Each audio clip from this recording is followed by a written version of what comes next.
Hello friends, आज मैं आपके साथ डिस्कस करूंगा परफेक्ट कंपटीशन के अंडर शॉर्ट पीरियड के अंडर नॉर्मल प्रॉफिट के नॉर्मल प्रॉफिट क्या होता है।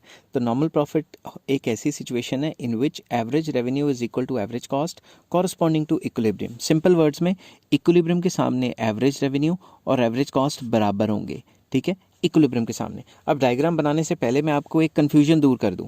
बच्चे कहते हैं ला सर रेवेन्यू और कॉस्ट बराबर हैं तो वही प्रॉफिट कैसे हो गया, नॉर्मल प्रॉफिट कैसे हो गया, ये तो नो प्रॉफिट नो लॉस होना चाहिए। फिर मैं उनको एक एग्जांपल देता हूँ। मैं एग्जांपल देता हूँ कि फॉर एग्जांपल आप लोग एक जीन्स खरीदने गए, ठीक है, और ज़रूरी नहीं मॉल में जाओ, आप कोई नॉर्मल सी शॉप में गए और आप नॉर्मल सी शॉप में जाके कहते हो मुझे जीन्स चाहिए और वो जीन्स दिखाता है 2000 रुपीज़ की, ठीक है। आप कहते हो नहीं जी हमारे पास तो 1500 रुपीज़ है, इससे ज़्यादा हमने देनी नहीं।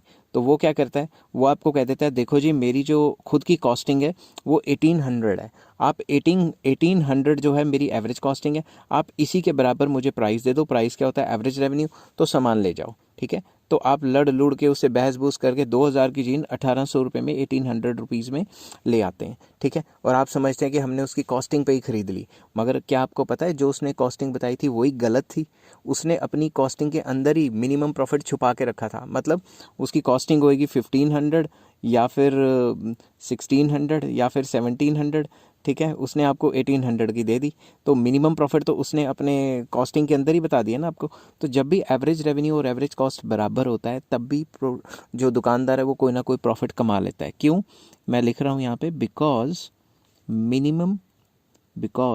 मिनिमम लेवल ऑफ प्रॉफिट्स, जो भी मिनिमम लेवल ऑफ प्रॉफिट्स होते हैं आर एडेड इन कॉस्ट्स।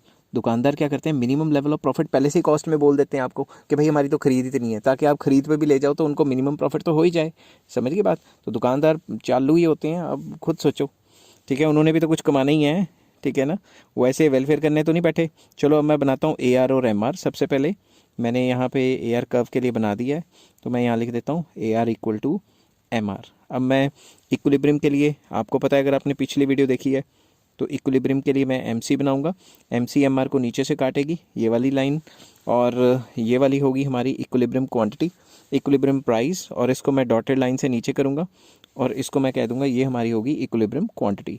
अब सारी की सारी कहानी, राम कहानी आके कहाँ खड़ी हो जाती है, सारी की सारी आके खड़ी हो जाती है एवरेज कॉस्ट पे। तो अब एवरेज कॉस्ट मुझे इस हिसाब से बनाना है कि इस पॉइंट पे टेंजेंट भी करे और यहाँ से बढ़ भी जाए, ठीक है।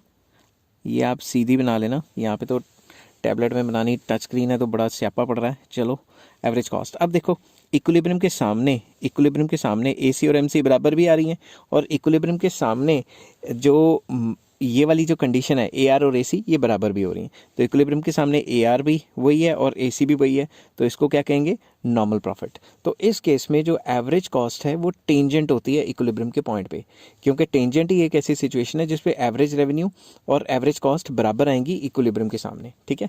आई होप ये वीडियो आपको समझ आ गई होगी। अगर समझ आ गई तो please like share and subscribe. Next video में मैं लेके आऊँगा मिनिमम लॉसेस की सिचुएशन क्या होती है। Till then take care, have a nice day.